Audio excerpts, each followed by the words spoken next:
నమస్కారం GTPL news కి స్వాగతం. ముందుగా ముఖ్యాంశాలు. కరీంనగర్ కార్పొరేషన్ పరిధిలో గణేష్ మండపాలకు ఉచితంగా పవర్ సప్లై చేయాలని నిర్ణయం. నగరంలో గణేష్ మండపాల కరెంటు బిల్లులన్నీ నగరపాలక సంస్థ చెల్లిస్తుందని కేంద్ర మంత్రి బండి సంజయ్ వెల్లడి.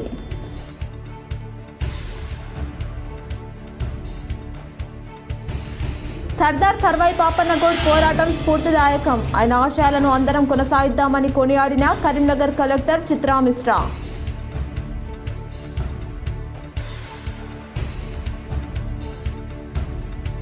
కరీంనగర్ రూరల్ ఎంపీడీఓ కార్యాలయంలో పంటల సాగుపై సమీక్ష. రైతులు ఆరుతడి పంటలు, ఆయిల్ ఫామ్ సాగుపై చేయాలని మార్కెట్ కమిటీ చైర్మన్ ఆకుల నర్సయ్య సూచన.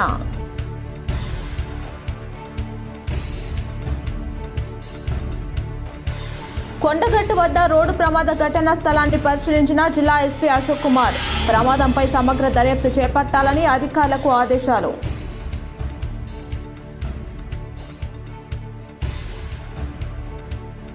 కరీంనగర్ జిల్లాలో బతికొండగానే రికార్డులో చంపేసిన అధికారులు. పెన్షన్ నిలిపివేయడంతో ఆందోళన చెందుతున్న బాధితురాలు.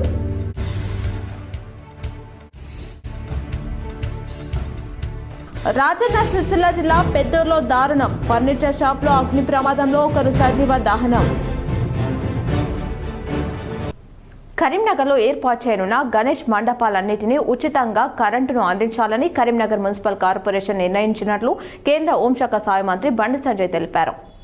కరీంనగర్లో పర్యటించిన కేంద్ర మంత్రి బండి సంజయ్ పలు అభివృద్ధి పనులకు శంకుస్థాపన చేశారు. Mayor Kulagani Srinivas, deputy mayor Sunil రావు, కమిషనర్ ప్రఫుల్ దేశాయ్ స్థానిక కార్పొరేటర్లతో కలిసి 21వ డివిజన్ విద్యాసాగర్లోని శ్రీరామ్ సాగర్ కాలనీలో ₹1 కోటి సీసీ రోడ్డు, డ్రైనేజ్ కాలువ నిర్మాణ పనులకు శంకుస్థాపన చేశారు. 16వ డివిజన్ లక్ష్మీపూర్, మల్కాపూర్ కాలనీలో 15వ ఆర్థిక సంఘం నిధులకు సంబంధించి 15 లక్షల వ్యయంతో చేపట్టిన వాటర్ పైప్ లైన్ నిర్మాణ పనులకు భూమి పూజ చేశారు. ఈ సందర్భంగా బండి సంజయ్ మాట్లాడుతూ భక్తియుత వాతావరణంలో గణేష్ ఉత్సవాలను నిర్వహించుకోవాలని కోరారు. కరీంనగర్ కార్పొరేషన్ పరిధిలో ఏటా దాదాపు 2000 గణేష్ మండపాలను ఏర్పాటు చేస్తున్నామని తెలిపారు. గత 3 ఏళ్లుగా ఈ మండపాలకు వినియోగిస్తున్న కరెంటు ఛార్జీలను మొత్తం బండి సంజయ్ స్వంత డబ్బులు చెల్లిస్తున్నారు. ప్రస్తుతం కరీంనగర్ కార్పొరేషన్ మేయర్ పీఠాన్ని బీజేపీకి అప్పగించిన నేపథ్యంలో గణేష్ మండపాల కరెంటు బిల్లులన్నీ కార్పొరేషన్ చెల్లించాలని నిర్ణయం తీసుకోవడం జరిగిందన్నారు. బీజేపీ గెలిపించిన కరీంనగర్ పార్లమెంట్ నియోజకవర్గం అభివృద్ధి కోసం అహర్నిశలు పనిచేస్తున్నట్లు చెప్పారు. ఇప్పటి వరకు 22,000 కోట్ల నిధులతో అనేక అభివృద్ధి పనులు చేపట్టినట్లు తెలిపారు. అందులో 5,000 కోట్లతో జాతీయ రహదారులను నిర్మించినట్లు చెప్పారు. ప్రతి గ్రామానికి 5 లక్షల చొప్పున నిధులు ఇచ్చానని, రాబోయే రోజుల్లో పెద్ద మొత్తంలో నిధులిచ్చి గ్రామాలను అభివృద్ధి చేస్తానని చెప్పారు. మరోవైపు తనను నమ్మి కరీంనగర్ మున్సిపల్ కార్పొరేషన్ను బీజేపీకి అప్పగించిన ప్రజల రుణం తీర్చుకునేందుకు 100 రోజులైన 840 కోట్ల యూసీఎఫ్ నిధులను తీసుకొచ్చినట్లు పేర్కొన్నారు. ఇప్పటికే స్మార్ట్ సిటీ పేరుతో 940 కోట్ల నిధులు తెచ్చి కరీంనగర్ను అభివృద్ధి చేసినట్లు వివరించారు. వరంగల్కు సైతం స్మార్ట్ సిటీ నిధులొచ్చినప్పటికీ అక్కడ అభివృద్ధికి నోచుకోలేదన్నారు.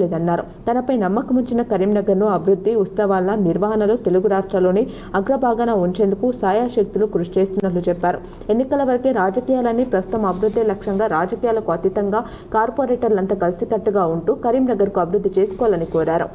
ప్రతిసారి వినాయక చవితికి ఏమవుతుందంటే, వినాయక చవితి నిమజ్జనానికి రోడ్లు వేస్తారు.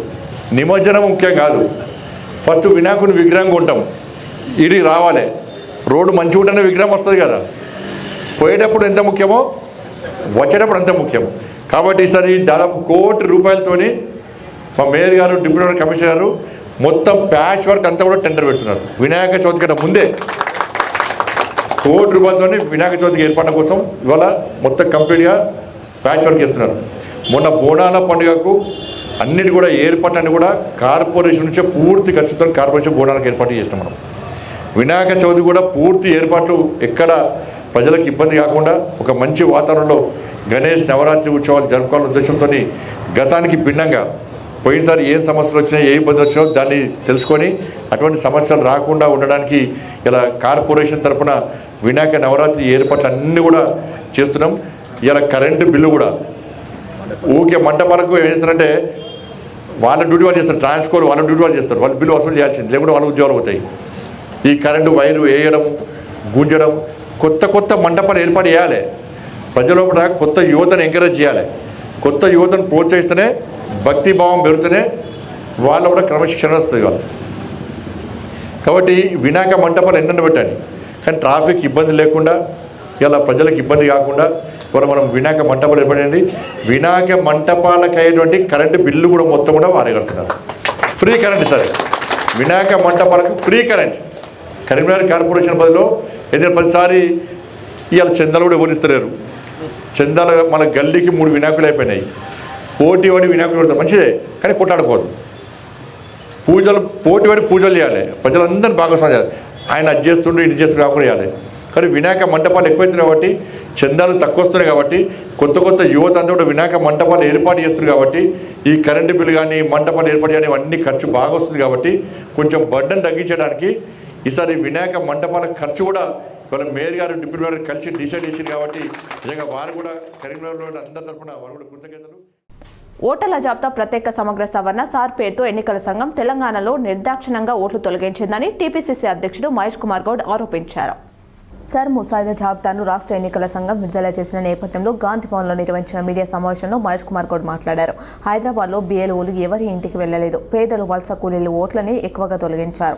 2002 నాటి ఓటర్ల జాబితా ఇంతమందికి అందుబాటులో ఉంది. కేంద్ర ప్రభుత్వం CBI, ED లాగే ఎన్నికల సంఘాన్ని కూడా తన జేబు సంస్థగా మార్చుకుంది. 2002 నాటి ఓటర్ల జాబితాతో ముడిపెట్టకుండా పౌరులకు ఓటు హక్కు కల్పించాలి. రాష్ట్రంలో అకారణంగా 73 లక్షల ఓట్లను ఎన్నికల సంఘం తొలగించింది. మొత్తంగా 92 లక్షల ఓట్లను ప్రశ్నార్థకం చేసింది. డిలిమిటేషన్ పోలింగ్ కేంద్రాల మార్పు వల్ల 2002 నాటి వివరాలు సరిగ్గా లేవు. లక్షల మంది ఓట్లు తొలగించి ప్రజాస్వామ్య దేశం అంటే ఎలా అని మహేష్ కుమార్ గౌడ్ ప్రశ్నించారు. మనకి ఈ రాష్ట్రంలో 3,26,26,448 ఓట్లుంటే ఇదివరకే తెలంగాణ రాష్ట్రంలో ఆబ్సెంటిస్ కానీ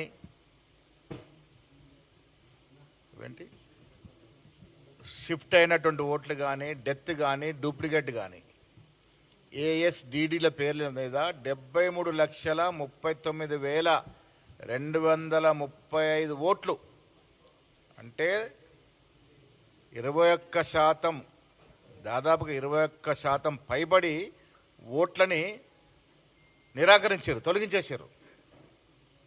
అంటే ఉన్న ఓట్లలో దాదాపు 22% ఓట్లు ఆల్రెడీ డిలీట్ చేశారు. ఇంకా అనుమానాస్పదంగా ఉన్న ఓట్ల సంఖ్య చూస్తే అసలు మతిపోతా ఉంది. 2002కి ఓటేసి ఉండాలి, ఆ పత్రాలు ఉండాలనే కండిషన్ పెట్టడం వల్ల 2008లో డీలిమిటేషన్ అయినప్పటికీ కాన్స్టిట్యూషన్లు మారినాయి, ఓటర్ లిస్టు మారింది. ఈ నెల 25న నిజామాబాద్లో జాతీయ పసుపు బోర్డుకు రావాలని గవర్నర్ శివప్రతాప్ శుక్లాను పసుపు బోర్డు కార్యదర్శి చైర్మన్లతో కలిసి ఎంపీ అరవింద్ ఆహ్వానించారు. హైదరాబాద్లో తెలంగాణ గవర్నర్ శివప్రతాప్ శుక్లాను జాతీయ పసుపు బోర్డు కార్యదర్శి భవానీ, పసుపు బోర్డు జాతీయ చైర్మన్ పల్లె గంగారెడ్డితో కలిసి ఎంపీ అరవింద్ మర్యాదపూర్వకంగా కలిశారు. ఆగస్టు 25వ తేదీన నిజామాబాద్లోని జాతీయ పసుపు బోర్డుకు రావాలని గవర్నర్ను ఆహ్వానించారు. శాసన మండలి ఎథిక్స్ కమిటీ 2026-27 ప్రాథమిక సమావేశం కౌన్సిల్ కాన్ఫరెన్స్ హాల్లో నిర్వహించిన శాసన మండలి ఎథిక్స్ కమిటీ 2026-27 ప్రాథమిక సమావేశానికి ఎథిక్స్ కమిటీ చైర్మన్ గా మహేష్ కుమార్ గౌడ్ అధ్యక్షత వహించారు. ప్రజాస్వామ్యంలో విమర్శలు సహజమే అయినప్పటికీ అవి హద్దులు దాటకుండా సభ్యుల బాధ్యతాయుతంగా వ్యవహరించాలి. ప్రజా సంక్షేమమే ప్రజాప్రతినిధుల ప్రధాన ధ్యేయంగా ఉండాలని టీపీసీసీ చీఫ్ మహేష్ కుమార్ గౌడ్ అన్నారు. శాసనసభ్యుల సామర్థ్యాన్ని పెంపొందించేందుకు శిక్షణ కార్యక్రమాలు నిర్వహించడంతో పాటు సభ చర్చలో భాషా వినియోగం విషయంలోనూ మరింత బాధ్యతాయుతంగా వ్యవహరించేలా చర్యలు తీసుకోవాల్సిన అవసరం ఉంది. శాసన వ్యవస్థ గౌరవాన్ని కాపాడుతూ ప్రజల విశ్వాసాన్ని మరింత బలోపేతం చేసే దిశగా ఎథిక్స్ కమిటీ సమర్థవంతంగా పనిచేస్తుంది. ఈ సమావేశంలో శాసన మండలి చైర్మన్ గుత్త సుఖేందర్ రెడ్డి, డిప్యూటీ చైర్మన్ బండ ప్రకాష్, రాష్ట్ర ఐటీ పరిశ్రమల శాఖ మంత్రి దుద్దిల శ్రీధర్ బాబు, కమిటీ సభ్యులు, సంబంధిత అధికారులు పాల్గొన్నారు. నిజామాబాద్ ఎంపీ ధర్మపురి అరవింద్, ఆర్మూర్ ఎమ్మెల్యే పైడి రాకేష్ రెడ్డి హైదరాబాద్లో మీడియాతో చిట్చాట్ నిర్వహించారు. హైదరాబాద్లో ఎంపీ అరవింద్, ఎమ్మెల్యే పైడి రాకేష్ రెడ్డి నిజామాబాద్ జిల్లా అభివృద్ధి, కేంద్ర రాష్ట్ర నిధులతో చేపట్టే ప్రాజెక్టులు, ప్రజా సమస్యలపై ఇరువురు నేతలు వివరంగా మాట్లాడారు. ఎంపీ అరవింద్ మాట్లాడుతూ నిజామాబాద్లో కేంద్ర ప్రభుత్వం నిధులతో కొత్త ప్రాజెక్టులు తీసుకురానున్నట్లు వెల్లడించారు. రైల్వే, జాతీయ రహదారులు, వైద్య రంగంలో మరిన్ని నిధులు తెస్తామని హామీ ఇచ్చారు. ఎమ్మెల్యే పైడి రాకేష్ రెడ్డి మాట్లాడుతూ ఆర్మూర్ నియోజకవర్గంలో తాగునీరు, రోడ్లు, విద్యా, వైద్యంపై ప్రత్యేక దృష్టి పెట్టామని తెలిపారు. ఎంపీతో కలిసి జిల్లా అభివృద్ధికి సమన్వయంతో పనిచేస్తామని చెప్పారు. ఇరువురు కలిసి నిజామాబాద్ను అన్ని రంగాల అభివృద్ధి చేసేందుకు కేంద్ర రాష్ట్ర స్థాయిలో కృషి చేస్తామని, ప్రజల సమస్యల పరిష్కారానికి నిరంతరం అందుబాటులో ఉంటామని స్పష్టం చేశారు. తాజా రాజకీయ పరిస్థితులపై మాట్లాడారు. పెద్దపల్లి జిల్లాలో రేపు 3 మంత్రులు పర్యటించనున్నారు. అధికారులు పకడ్బందీ ఏర్పాట్లు చేస్తున్నారు. పెద్దపల్లి జిల్లా మంతాని నియోజకవర్గంలో రాష్ట్ర రోడ్లు భవనాల శాఖ మంత్రి కోమటిరెడ్డి వెంకటరెడ్డి, ఐటీ పరిశ్రమల శాఖ మంత్రి దుద్దిల శ్రీధర్ బాబు ఇతర మంత్రులు పర్యటించనున్నారని జిల్లా కలెక్టర్ కోయశ్రీ హర్ష తెలిపారు. మంతానిలో కలెక్టర్ పర్యటించి మంత్రులు పాల్గొనే కార్యక్రమాల ఏర్పాట్లను పరిశీలించారు. పకడ్బందీ ఏర్పాట్లు చేయాలని సంబంధిత అధికారులను ఆదేశించారు. గంగాపూర్లో రేపు భూమి పూజ చేయనున్న ఎన్ఏసీ భవన నిర్మాణ స్థలాన్ని బస్ డిపో సమీపంలో చేపట్టనున్న అభివృద్ధి కార్యక్రమాలు, శంకుస్థాపన ప్రాంతాలను ప్రభుత్వ జూనియర్ కళాశాల మైదానంలో నిర్వహించనున్న కార్యక్రమాల ఏర్పాట్లను పరిశీలించారు. ఈ సందర్భంగా కలెక్టర్ కోయశ్రీ హర్ష మాట్లాడుతూ మంతానిలో ఎన్ఏసీ భవన నిర్మాణానికి భూమి పూజతో పాటు రోడ్లు భవనాల శాఖ ఆధ్వర్యంలో చేపట్టనున్న పలు అభివృద్ధి పనులకు శంకుస్థాపనలు జరగనున్నాయని తెలిపారు. ప్రభుత్వ జూనియర్ కళాశాల మైదానంలో నూతన స్మార్ట్ రేషన్ కార్డుల పంపిణీ కార్యక్రమంతో పాటు బహిరంగ సభ నిర్వహించనున్నట్లు తెలిపారు. మంత్రుల పర్యటనకు సంబంధించిన అన్ని ఏర్పాట్లు ముందుగానే పూర్తి చేసి ఎలాంటి లోటుపాట్లు లేకుండా చూడాలని అధికారులను ఆదేశించారు. మంతాని పట్టణంలో ప్రత్యేక పారిశుద్ధ్య కార్యక్రమాలు చేపట్టి పరిశుభ్రంగా ఉంచాలని, మంత్రులు పర్యటించే మార్గాలను ముందుగానే పరిశీలించి ఎలాంటి ఆటంకాలు లేకుండా రోడ్లు పరిసరాలను క్లియర్ చేయాలని సూచించారు. సర్దార్ సర్వాయి పాపన్నగౌడ్ పోరాటం స్ఫూర్తిదాయకమని, ఆయన ఆశయాలను అందరం కొనసాగిద్దామని కరీంనగర్ కలెక్టర్ చిత్రా మిశ్రా కోరారు. కలెక్టరేట్ కాన్ఫరెన్స్ హాల్లో సర్వాయి పాపన్న 376వ జయంతి నిర్వహించారు. ఈ సందర్భంగా అదనపు collector Srinivasa Reddy, municipal commissioner Praful Desai, అధికారులు, బీసీ గౌడ సంక్షేమ సంఘం నాయకులు సర్వాయి చిత్రపటానికి పూలమాలలు వేసి నివాళులర్పించారు. ఈ సందర్భంగా కలెక్టర్ మాట్లాడారు. కల్లు గీత కార్మికుల సంక్షేమానికి ప్రభుత్వం అండగా నిలుస్తుందన్నారు. కార్మికులకు ఎక్స్గ్రేషియా, కాంటమయ్య రక్షణ కిట్లు అందిస్తున్నట్టు వివరించారు. సంఘం నాయకులతో మాట్లాడుతూ ఎలాంటి సమస్యలున్నా తమ దృష్టికి తీసుకొస్తే పరిష్కారానికి చర్యలు తీసుకుంటామని కలెక్టర్ పేర్కొన్నారు. ఐక్యంగా పనిచేస్తూ నియోజకవర్గాల వారీగా నెలకొన్న సమస్యల పరిష్కారానికి చర్యలు తీసుకుంటామని ఆమె ఇచ్చారు. చదువు, ఉపాధి అవకాశాలను సద్వినియోగం చేసుకుంటూ అన్ని రంగాల్లో అభివృద్ధి సాధించాలన్నారు. తమ సంఘంలో బాలికల చదువుకు పెద్దపీట వేసి వారు ఉన్నత స్థానాల్లో నిలిచేలా కృషి చేయాలన్నారు. ఇల్లంతకుంట మండలం దాచారంలో సురభి రవీందర్రావు, సంతోష్ రావుల ఆయిల్ ఫామ్ పంటలను జిల్లా కలెక్టర్ గరిమా అగ్రవాల్ పరిశీలించారు. ఇల్లంతకుంట మండలం దాచారం గ్రామానికి చెందిన సురభి రవీందర్రావు 10 ఎకరాలు, సురభి సంతోష్రావు 9 ఎకరాలు ఆయిల్ ఫామ్ మొక్కలు నాటగా జిల్లా కలెక్టర్ గరిమా అగ్రవాల్ పరిశీలించారు. సాగు చేస్తున్న రైతులను అభినందించారు. జిల్లా కలెక్టర్ గరిమా అగ్రవాల్ మాట్లాడుతూ రైతులు ఆయిల్ ఫామ్ సాగు చేయాలని సూచించారు. 3 ఏళ్ల పాటు అంతర పంటలు వేసుకోవచ్చని తెలిపారు. దీంతో ఆదాయం సమకూరుతుందని వివరించారు. సబ్సిడీలు సద్వినియోగం చేసుకోవాలని పిలుపునిచ్చారు. ఉద్యానవన శాఖ అధికారుల సూచనల మేరకు ఆయిల్ ఫామ్ సాగుతో ఏ ఇబ్బందులు ఉండవని పేర్కొన్నారు. ఈ కార్యక్రమంలో జిల్లా వ్యవసాయ శాఖ అధికారి అఫ్జల్ బేగం, జిల్లా ఉద్యానవన శాఖ అధికారి శరత్ బాబు, తహసీల్దార్ సురేష్, ఎంపీడీఓ శశికళ తదితరులు పాల్గొన్నారు. ఉమ్మడి కరీంనగర్ జిల్లాలో సర్దార్ సర్వాయి పాపన్న జయంతి వేడుకలు ఘనంగా నిర్వహించారు. సర్దార్ సర్వాయి పాపన్న జయంతి వేడుకలను ఉమ్మడి కరీంనగర్ జిల్లాలో ఘనంగా నిర్వహించారు. కరీంనగర్ సమీపంలోని రేకుర్తిలో సర్దార్ సర్వాయి పాపన్న విగ్రహానికి కేంద్ర మంత్రి బండి సంజయ్ పూలమాలలు వేసి నివాళులర్పించారు. జయంతి వేడుకలో mayor Srinivas, deputy mayor Sunil Rao, BJP జిల్లా అధ్యక్షులు సాయిని మల్లేశం, పలువురు కార్పొరేటర్లు పాల్గొన్నారు. బహుజనుల కేంద్రంగా మోదీ పాలన సాగుతుందని, కోట్ల మంది బహుజన కుటుంబాల వెలుగులు నింపుతుంది మోదీ ప్రభుత్వమేనని తెలిపారు. బహుజనులకు రాజ్యాధికారం ఇచ్చింది బీజేపీయేనని, అందుకు నరేంద్ర మోదీకి ప్రధానమంత్రి పదవి అప్పగించడమే నిదర్శనమన్నారు. 50 ఏళ్ల కాంగ్రెస్ పాలనలో ఒక్క బీసీనైనా ప్రధాని అయ్యారా అని ప్రశ్నించారు. రాష్ట్రంలో ఒక బీసీ అయిన సీఎం అయ్యారా అని, రాష్ట్ర కేబినెట్లో 42% బీసీలను మంత్రులుగా ఉన్నారని ప్రశ్నించారు. సర్వాయి పాపన్న పోరాట స్ఫూర్తితో తెలంగాణలో బీజేపీ అధికారంలోకి వస్తుందని, బహుజనుల అభివృద్ధి లక్ష్యంగా పనిచేస్తామని కేంద్ర మంత్రి బండి సంజయ్ తెలిపారు. కేసీఆర్ సమగ్ర కుటుంబ సర్వే చేపిస్తే 51% బహుజనులు ఉన్నట్లు తేలిందని, రేవంత్ రెడ్డి సర్వేలో బీసీ జనాభా తగ్గడంలో అంతర్యం ఏమిటని మాజీ మంత్రి బీఆర్ఎస్ నేత జీవన్ రెడ్డి ప్రశ్నించారు. జగిత్యాల జిల్లా రాయకల్ మండలం అల్లిపూర్ గ్రామంలో సర్వాయి పాపన్న విగ్రహాన్ని జీవన్ రెడ్డి ఆవిష్కరించారు. ఈ సందర్భంగా జీవన్ రెడ్డి మాట్లాడుతూ సర్వాయి పాపన్న సాధారణ గీత కుటుంబంలో జన్మించినప్పటికీ భూస్వామ్య విధానాలకు వ్యతిరేకంగా, పెట్టుబడిదారుల విధానాలకు వ్యతిరేకంగా బహుజన సమాజాన్ని స్థాపించాలనే లక్ష్యంతోని పోరాడి యోధునిగా మారాడని తెలిపారు. సర్వాయి పాపన్న భౌతికంగా లేనప్పటికీ వారి ఆలోచన విధానాలు మనలో ఒక స్ఫూర్తినిచ్చే విధంగా తెలంగాణ రాష్ట్రం ఏర్పాటు సాధనకు తోడ్పడిందని చెప్పక తప్పదన్నారు. బెల్ట్ షాపుల వల్ల గీతా వృత్తి పడిపోయిందని, ప్రభుత్వానికి ఆదాయంపై ఉన్న శ్రద్ధ ప్రజల ఆరోగ్యంపై లేదని విమర్శించారు. రాజకీయాలు ఎలా ఉన్నా బలహీన వర్గాల కుల వృత్తులు ప్రోత్సహించాల్సిన అవసరం ఉందన్నారు.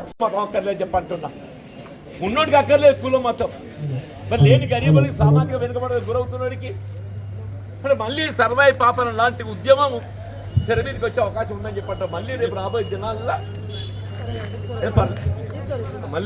రాబోయే దినాలలో చెప్పంటూ నేను మళ్ళీ సర్వాయి పాపన లాంటి ఉద్యమ నాయకులు అవసరం ఉంది మనకని చెప్పంటున్నా.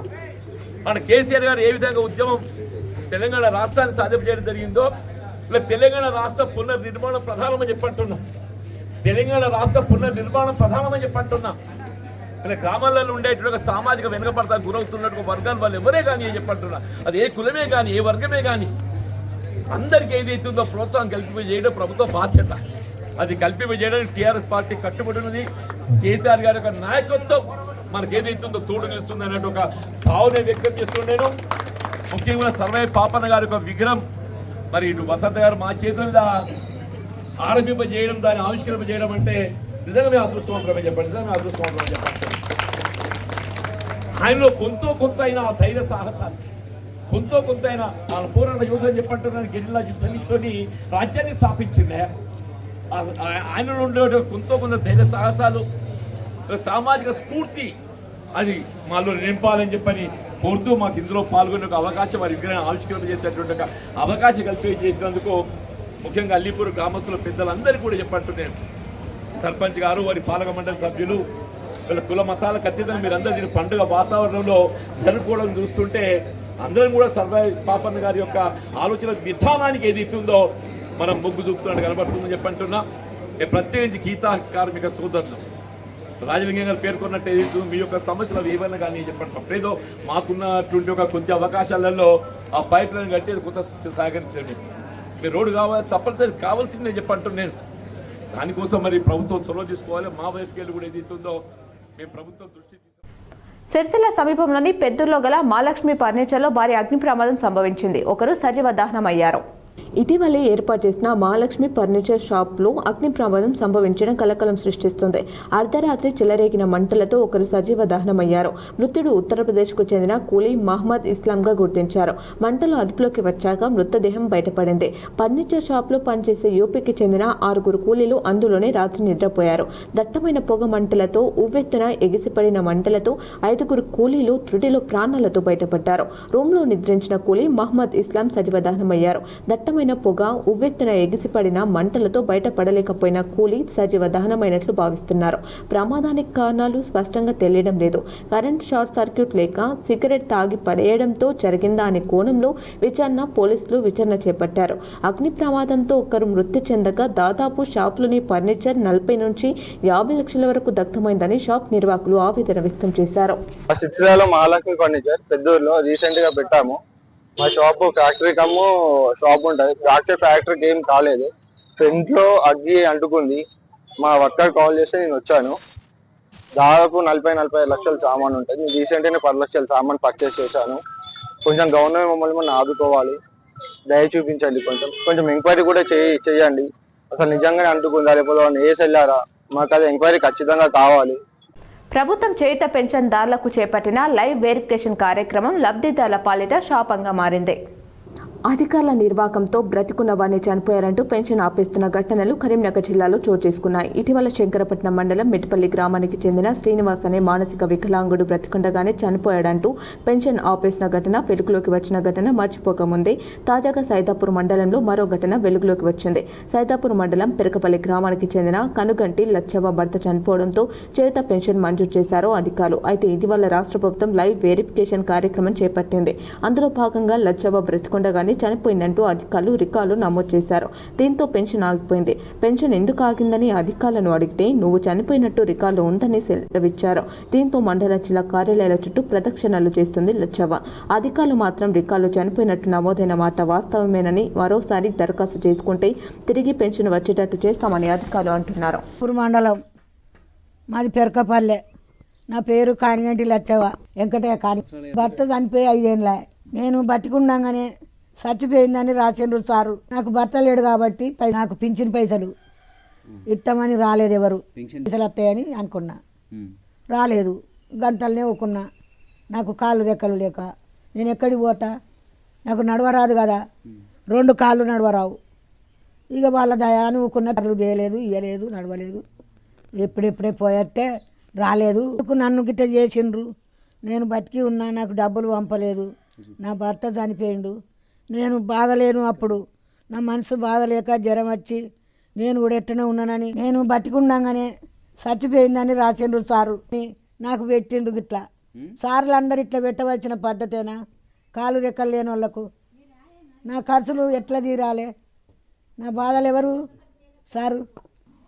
కరీంనగర్ జిల్లా సైదాపూర్ మండలం పెరకపల్లి గ్రామంలో కనగండ్ల లచ్చవ్వ గారు పెన్షన్ మాకు రావట్లేదు, ఇట్లా చనిపోయారు అని చెప్పడం జరిగింది. వాళ్ళ భర్త 2021లో చనిపోవడం జరిగింది. దాని తర్వాత పెన్షన్ పెట్టుకున్నారు.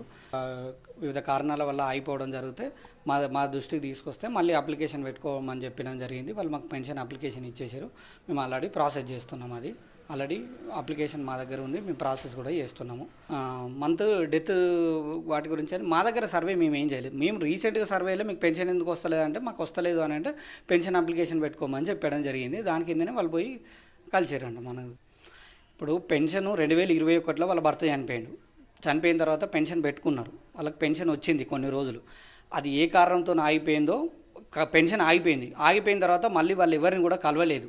రీసెంట్గా మా దగ్గరకు వచ్చేసి ఇప్పుడు పెన్షన్ అప్లికేషన్లు పెడుతున్నారు కాబట్టి ఇట్లా మాకు పెన్షన్ వస్తలేదు సార్, మేము అప్పట్లో పెన్షన్ మాకు ఆగిపోయింది, మాకు పెన్షన్ పెట్టండి అని ఇచ్చారు తప్ప మాకు ఈ రీజన్స్ ఇవి అని చెప్పిచ్చేసి మాకు రీసెంట్గా పెన్షన్.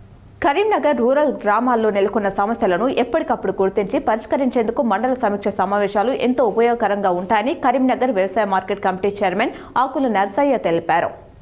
కరీంనగర్ రూరల్ మండలం ఎంపీడీఓ కార్యాలయంలో ఆర్డీఓ చర్మిల ఆధ్వర్యంలో నిర్వహించిన సమీక్ష సమావేశంలో మార్కెట్ కమిటీ చైర్మన్ నర్సయ్య, తహసీల్దార్ లక్ష్మీ నరసింహారావు, ఎంపీడీఓ అశోక్ పాల్గొన్నారు. మార్కెట్ కమిటీ చైర్మన్ మాట్లాడుతూ గ్రామాల వారీగా ఉన్న సమస్యలను సర్పంచ్లు అధికారుల దృష్టికి తీసుకువస్తే వాటి పరిష్కారానికి చర్యలు తీసుకునే అవకాశం ఉంటుందన్నారు. ప్రజల సమస్యల పరిష్కారంలో అధికారులు, ప్రజాప్రతినిధులు సమన్వయంతో పంచాలని సూచించారు. రైతులు వరి సాగుపై మాత్రమే ఆధారపడకుండా ఆరుతడి పంటల సాగుకు ప్రాధాన్యత ఇవ్వాలని నర్సన్న సూచించారు. ఎలనినో ప్రభావం నేపథ్యంలో రాష్ట్ర ప్రభుత్వం ఆరుతడి పంటల సాగుపై ప్రత్యేక దృష్టి సారించిందని తెలిపారు. రైతులు ఆరుతడి పంటలను విస్తృతంగా సాగు చేసేలా సర్పంచులు అవగాహన కల్పించాలని కోరారు.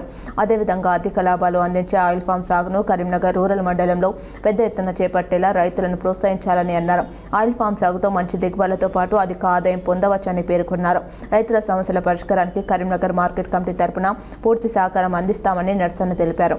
ధాన్యం కొనుగోలుతో పాటు రైతులకు అవసరమైన మౌలిక వసతుల కల్పనకు కృషి చేస్తామని చెప్పారు. మార్కెట్ కమిటీ పరిధిలోని మండలాలలో రైతులకు ఏ సమస్య వచ్చినా తన దృష్టికి తీసుకురావాలని, వాటి పరిష్కారానికి ఎల్లప్పుడూ అందుబాటులో ఉంటానని స్పష్టం చేశారు. పెద్దలింగాపూర్లోని ప్రాథమిక ఆరోగ్య కేంద్రాన్ని సిరిసిల్ల కలెక్టర్ గరిమా అగ్రవాల్ ఆకస్మికంగా తనిఖీ చేశారు. రాష్ట్ర ప్రభుత్వం ప్రతిష్టాత్మకంగా అమలు చేస్తున్న ఇందిరమహిళ పథకం కింద అందిస్తున్న ఆర్థిక సహాయాన్ని సద్వినియోగం చేసుకోవాలని సిరిసిల్ల జిల్లా కలెక్టర్ గరిమా అగ్రవాల్ పిలుపునిచ్చారు. ఇల్లంతకుంట మండలం పెద్దలింగాపూర్ గ్రామంలో పసుల రవలి ఇందిరమహిళలు నిర్మిస్తుండగా జిల్లా కలెక్టర్ గరిమా అగ్రవాల్ పరిశీలించారు. ఎంత విస్తీర్ణంలో నిర్మిస్తున్నారు, ఎప్పటి వరకు పూర్తి చేస్తారు అని లబ్ధిదారును అడిగి తెలుసుకున్నారు. ప్రాథమిక ఆరోగ్య కేంద్రాన్ని కలెక్టర్ తనిఖీ చేశారు. ముందుగా ఫార్మసీ, మేల్, ఫీమేల్ వార్డులు పరిశీలించారు. ఉద్యోగులు, సిబ్బంది హాజరు రిజిస్టర్ తనిఖీ చేశారు. వైద్యులు, సిబ్బంది సమయపాలన పాటిస్తూ రోగులకు సేవలు అందించాలని సూచించారు. ప్రజలకు సీజనల్ వ్యాధులపై అవగాహన కల్పించాలని తెలిపారు. పరిశీలనలో తహసీల్దార్ సురేష్, ఎంపీడీఓ శశికళ తదితరులు పాల్గొన్నారు. అన్ని రకాల అనుమతులు ఉన్నప్పటికీ తమ ఇంటిని రామగుండం కార్పొరేషన్ అధికారులు కూల్చివేశారని దంపతులు వాటర్ ట్యాంక్ ఎక్కి ఆందోళనకు దిగారు. పెద్దపల్లి జిల్లా రామగుండం కార్పొరేషన్ ఎల్కలపల్లికి చెందిన మినుగు లక్ష్మి మొగిలి ఇంటికి అనుమతి లేదంటూ టౌన్ ప్లానింగ్ అధికారులు ఇటీవల కూల్చివేశారు. ఇంటికి సంబంధించి అన్ని రకాల పత్రాలు ఉన్నప్పటికీ అన్యాయంగా తమను రోడ్డున పడేశారంటూ ఇటీవల అధికారులకు విన్నవించినా పట్టించుకోలేదని దంపతులు అంటున్నారు. ఈ నేపథ్యంలో గోదావరికని అశోక్ నగర్లోని మున్సిపల్ వాటర్ ట్యాంక్ ఎక్కి ఆత్మహత్యకు పాల్పడతామని అంటున్నారు. సంఘటన స్థలానికి పోలీసులు వచ్చి దంపతులకు నచ్చజెప్పే ప్రయత్నం చేస్తున్నారు. తమకు న్యాయం జరిగే వరకు ట్యాంక్ దిగేది లేదంటూ పైనే ఉన్నారు. ఏ అధికారి దగ్గరికి వెళ్ళినా కూడా ఏ అధికారి పట్టించు, కమిషనరేట్కి వెళ్తే మున్సిపాలిటీ వాళ్ళు ఊళ్ళోటి మున్సిపాలిటీ వాళ్ళ దగ్గరికి వెళ్ళండి, ఎన్టీపీసీ పోలీస్ స్టేషన్కి వెళ్తే ఎన్టీపీసీ పోలీస్ స్టేషన్ వాళ్ళు కూడా మున్సిపాలిటీ వాళ్ళ దగ్గరికి వెళ్ళమంటారు. మున్సిపాలిటీ మేడం దగ్గరికి వెళ్తే కలెక్టరేట్కి వెళ్ళమంది, కలెక్టరేట్కి వెళ్తే కలెక్టర్ సార్ అన్నాడుగా నేనెందుకు ఆపినమ్మా, నాకు తెలియదు దీని గురించి, మీరు మున్సిపాలిటీలో వెళ్ళి కలవండి అని మాట్లాడింది. మున్సిపాలిటీ ఆఫీస్కి వెళ్ళినా కూడా మేడం రేపు ఊలగొడతా, ఎల్లుండి ఊలగొడతా అని మాట్లాడింది. ఇప్పుడు వాళ్ళ ఆరోగ్య పరిస్థితులు ఇద్దరి బాగాలేవు. ఆయనకు కడుపులో నొప్పి లేతుంది, ఆమెకి నిన్న కళ్ళు తిరిగి కింద పడిపోయినా కూడా మున్సిపాలిటీ ఆఫీస్లో ఒక్కరు కూడా వచ్చి దగ్గరికి వచ్చి కూడా పట్టలేదు. నేను మా అక్క తీసుకొని ఆడపిల్లలం హాస్పిటల్లో చేర్పించుకొని ఉన్నాము. అయినా కూడా వాళ్ళు ఫోన్ చేసి చెప్పినా కూడా సరే అమ్మా అని అన్నారు, మళ్ళీ చెప్తానని ఇంకా కూడా ఫోన్ చేసి చెప్పలేదు మాకు. ఫీజు రియంబర్స్మెంట్ స్కాలర్షిప్ కోసం కరీంనగర్లో ఏబీవీపీ ఆందోళన చేపట్టింది. కలెక్టరేట్ ముందు బటాయించడంతో ఏబీవీపీ నాయకులను పోలీసులు అరెస్ట్ చేశారు. పెండింగ్ ఫీజు రియంబర్స్మెంట్ స్కాలర్షిప్ విడుదల చేయాలని కరీంనగర్లో ఏబీవీపీ ఆందోళన స్వల్ప ఉద్రిక్తతకు దారితీసింది. ఏబీవీపీ ఆధ్వర్యంలో విద్యార్థులు గీతాభవన్ నుంచి కలెక్టరేట్ వరకు ర్యాలీ నిర్వహించారు.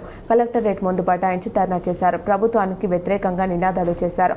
కాంగ్రెస్ ప్రభుత్వం విద్యార్థులను మోసం చేసిందని ఆరోపించారు. కలెక్టరేట్లోకి దూసుకెళ్లేందుకు యత్నించారు. దీంతో స్వల్ప ఉద్రిక్తతకు దారితీయడంతో పోలీసులు ఏబీవీపీ నాయకులను అరెస్టు చేశారు. కొండగట్టు వద్ద ఆర్టీసీ బస్సును లారీ ఢీకొట్టిన ప్రమాదంలో గాయపడ్డ 24 మంది కోలుకొని ఆసుపత్రి నుంచి డిశ్చార్జ్ అయ్యారు. రోడ్డు ప్రమాద ఘటనా స్థలాన్ని జిల్లా ఎస్పీ అశోక్ కుమార్ పరిశీలించారు. ప్రమాదానికి దారితీసిన పరిస్థితులు, రహదారి పరిస్థితి, వాహనాల కదలిక, వాహన వేగం తదితర అంశాలపై సంబంధిత పోలీసు అధికారులను అడిగి తెలుసుకున్నారు. ప్రమాదానికి గల ఖచ్చితమైన కారణాలను అన్ని కోణాల్లో విచారించి సమగ్ర దర్యాప్తు చేపట్టాలని, దర్యాప్తును వేగవంతం చేయాలని అధికారులను ఆదేశించారు.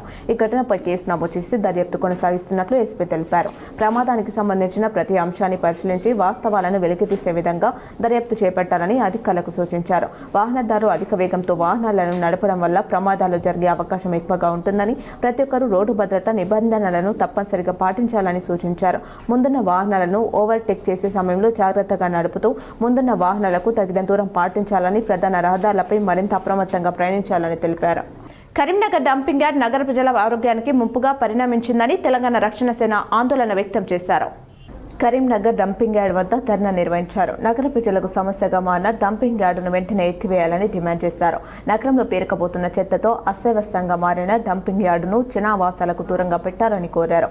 డంపింగ్ యార్డ్ తరలింపులో రాష్ట్ర ప్రభుత్వం తీవ్రంగా విఫలమైందని విమర్శించారు. స్మార్ట్ డంపింగ్ యార్డ్గా మారుస్తామన్న కేంద్ర మంత్రి బండి సంజయ్ మాటలు బూటకమని తేలిపోయాయని ఆరోపించారు. డంపింగ్ యార్డు నుండి వస్తున్న కలుషితమైన దుర్వాసనతో చుట్టుపక్కల కాలనీల ప్రజలు రోగుల బారిన పడుతున్నారని తెలిపారు. కరీంనగర్ నగర ప్రజలు ఆరోగ్యం, పర్యావరణ పరిరక్షణను దృష్టిలో పెట్టుకుని శాస్త్రీయ పద్ధతులతో వ్యర్థాల నిర్వహణ చేపట్టాలని తెలంగాణ రక్షణ సేన జిల్లా బాధ్యుడు గుంజపడుగు హరిప్రసాద్ డిమాండ్ చేశారు.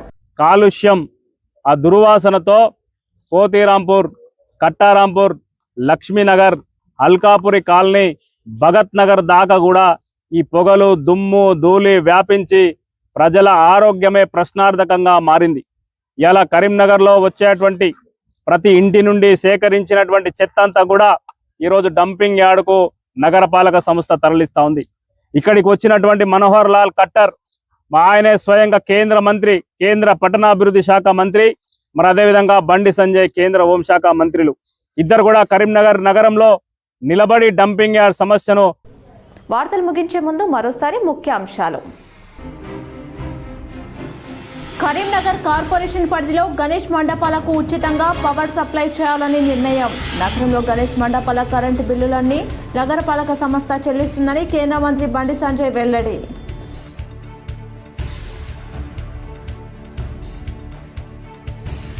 సర్దార్ సర్వై పాపన్నగౌడ్ పోరాటం స్ఫూర్తిదాయకం. ఆయన ఆశయాలను అందరం కొనసాగిద్దామని కొనియాడిన కరీంనగర్ కలెక్టర్ చిత్రా మిశ్రా.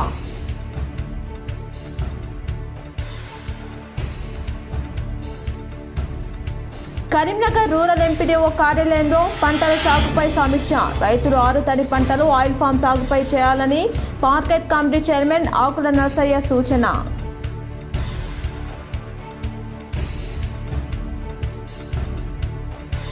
కొండగట్టు వద్ద రోడ్డు ప్రమాద ఘటనా స్థలాన్ని పరిశీలించిన జిల్లా ఎస్పీ అశోక్ కుమార్. ప్రమాదంపై సమగ్ర దర్యాప్తు చేపట్టాలని అధికారులకు ఆదేశాలు.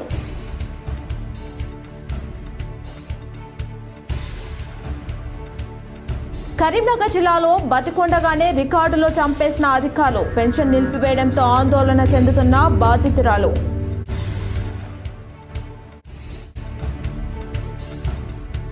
రాజన్న సిరిసిల్ల జిల్లా పెద్దూరులో దారుణం. ఫర్నిచర్ షాప్లో అగ్ని ప్రమాదంలో ఒకరు సజీవ దహనం.